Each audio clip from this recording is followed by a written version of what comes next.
గుడిమల్లాం శివలింగం ఆంధ్రప్రదేశ్లోని చిత్తూరు జిల్లా ఏర్పేడు మండలంలోని గుడిమల్లం అనే గ్రామంలో క్రీస్తుపూర్వం 1వ శతాబ్దం కాలం నాటి శివలింగం ఉంది. పురావస్తు శాస్త్రవేత్తల ప్రకారం ఇది భారతదేశంలోనే అతి ప్రాచీనమైన శివలింగం. ఈ గుడిమల్లం శ్రీకాళహస్తికి దగ్గరగా ఉండే గ్రామం. ఆంధ్ర శాతవాహనుల కాలం నుండి ఈ గుడి ఉన్నట్లు తెలుస్తుంది. ఆరంభంలో ఆరుబయట ప్రతిష్ఠించిన ఈ లింగం తర్వాత కాలంలో వివిధ రాజవంశాలకు సంబంధించిన రాజులు అభివృద్ధి చేశారు.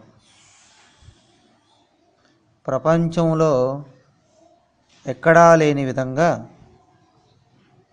మానవ పురుషాంగాన్ని పోలి ఉండే ఈ 7 అడుగుల శివలింగం పై ఒక చేత్తో పరశువును మరో చేత్తో గొర్రెను పట్టుకొని ఒక యక్షుడి భుజాలపై నిలబడిన రుద్రుని ధ్యాన ప్రతిమగా చూపటం ఈ శిల్ప విశేషం.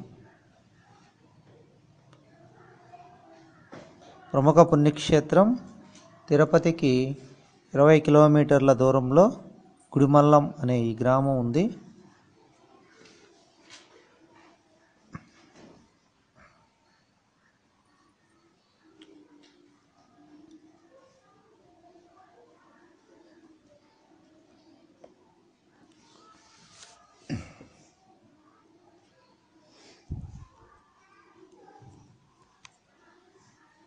వేదాద్రి, తెనాలి, గుంటూరు జిల్లా, ఆంధ్రప్రదేశ్.